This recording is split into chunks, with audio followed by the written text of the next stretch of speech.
Beautiful ADHD moment. I literally just did 35 minutes worth of recording and I didn't have my microphone on. So all you got.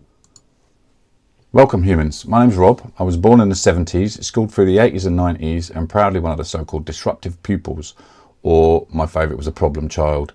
The other one was, you're a wrong one, mate. Turns out it wasn't me that was the problem. It turns out that I actually had something wrong with me. My brain is wired up backwards, sideways and inside out. Yep, I've got ADHD. Now I'm here to try and help you learn how to live a productive and fulfilling life with ADHD constantly trying to sabotage you left, right and centre, and it will try and sabotage you.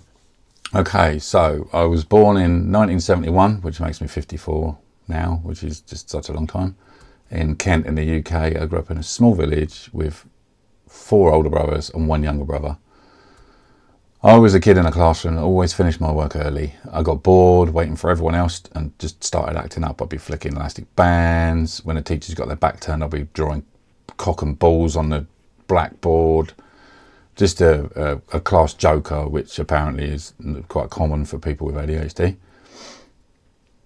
And then all of a sudden, boom, you're thrown out of class because you just draw a cock on on the blackboard and sent off to the remedial unit, where you would basically sit all day doing pretty much nothing and being given, you know, schoolwork to do that was just so far below your level. That pattern didn't ever stop, right through childhood, right through school. And by the end of the 3rd year in secondary school, I'd been pulled out completely and my mum pushed me into a job that I didn't want. And by 14, I was out of the house living on the street. The next few years were pretty rough. I would sofa surf.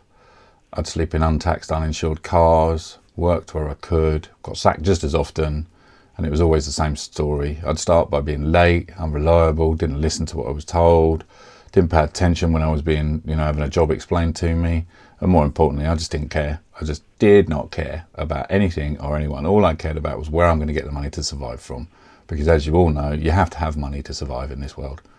This went on for years and years and years, potentially maybe even decades, and every time something went wrong, I thought to myself, here we go again, Robert, here we go again. Maybe I am just a completely broken person.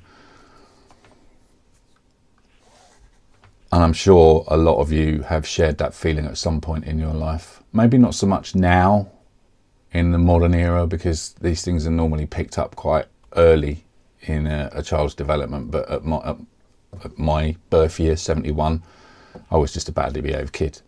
Then around probably late 20s, early 30s, something changed. I finally found something I actually enjoyed doing. All of the jobs that I'd tried leading up to this, I couldn't stand them, working on building sites, working as a roofer's mate, a plumber's mate, an electrician's mate. I couldn't be an electrician because I was colourblind. The one thing I actually wanted to be was an electrician, but I couldn't because I'm colourblind. I enjoyed writing code. I stumbled across it by accident. I was trying to work out how to do something on a computer, and I just thought, well, I can use this. And I started using a programming language called Perl to get the thing that I needed done, and it worked.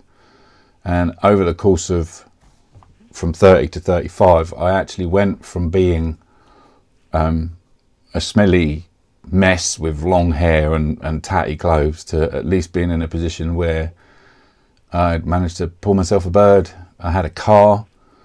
It was taxed, MOT'd and insured. It was actually quite a nice car. Put a picture in here. I had a steady relationship. I was earning, I was taking home $1,600 a month, which was pretty much twice as much as everyone else was doing, because at that point, the internet was a boom thing. Everything looked right on paper, but in here, sorry, I'm just banging that. In here, something wasn't quite right. It was actually in here. I didn't feel balanced. I knew there was still something wrong. I knew I was struggling really hard with things that I shouldn't be struggling with.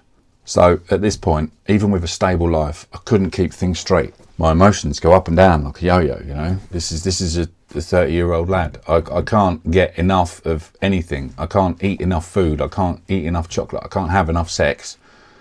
Nothing satiates any of the appetites that I've got for anything. I tried to plan things, but I could never actually achieve the goal of the plan. I mean, back then I didn't have a goal. I used to try carrying thoughts in my head, but you know, you guys know when you got ADHD, that's just fucking pointless.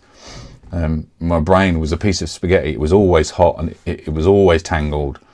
It was steaming, and it made my life, was making my life very difficult. And that's the funny thing about ADHD. You look successful from the outside and you look like you've got everything together, but still your head is just full of noise and static, and you're really struggling with it. A few years later, quite a few years later, I had a moment of clarity. I was driving home from a camping trip with my other half and talking about my son and my daughter, who are both ADHD. My son's diagnosed, my daughter isn't. You know, they struggle to identify it in the girls. So right now we're talking about probably 2022, which isn't that long ago. She looks up an online ADHD test and starts firing questions at me. I'm driving too fast, I'm fiddling with my phone and the stereo, answering half seriously, and then she stops. Rob, you've got ADHD. Turns out after 20 questions, I ticked nearly every box, and suddenly so much made sense to me. So much of what had happened in my life had made sense to me. So what was the next thing I did when I got home? I sat down and I started reading and reading and reading and trying to work out what ADHD is, how to navigate my way around it. Do I brute force it? Do I encourage it? Do I just accept it's part of who I am? The answer to all of those is yes. Imagine that after all of that time, 2022, that put me in a situation where I suddenly had a clear view of who I was. While I'm not diagnosed, I don't feel the need to get diagnosed. I know I have ADHD. Knowing that I had it made a big difference to me. It's a neurological wiring fault that gives us 3 main traits. It actually gives us a lot more than 3 traits, but these are the 3 main ones. Obviously, inattention, hyperactivity, and impulsivity.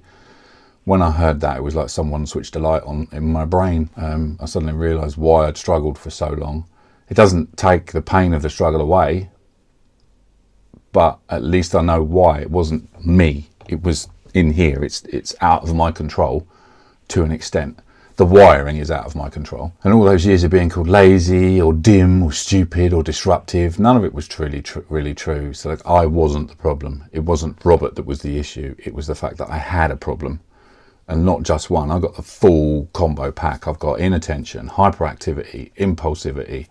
I've got rejection sensitivity. My emotions, I really struggle with my emotions. Always. I was going to say always have, but I have started struggling more since I realised I had ADHD. So I'm constantly overthinking. I'm doing it now, even while I'm trying to talk. I'm reading from a script, and I'm not reading from a script. I'm reading from prompts, but it's just so hard to stay focused on it. After all of that time, I finally understand why I am like I am. So this one is just a quick intro about me, who I am, how long I've suffered from. There is one before this, which was me testing this setup, the microphone, the camera. But you have to understand that moment, probably very much like you, changed my entire life. It explained my past and helped me understand how I tick today. I'm going to launch these videos on a weekly basis on a Friday. So if you catch up with me next Friday, I'll be breaking down what it's like to be an adult running a business with ADHD and how I've learned to work with my brain instead of against it. You don't want to work against your brain. It'll push you into a nervous breakdown eventually.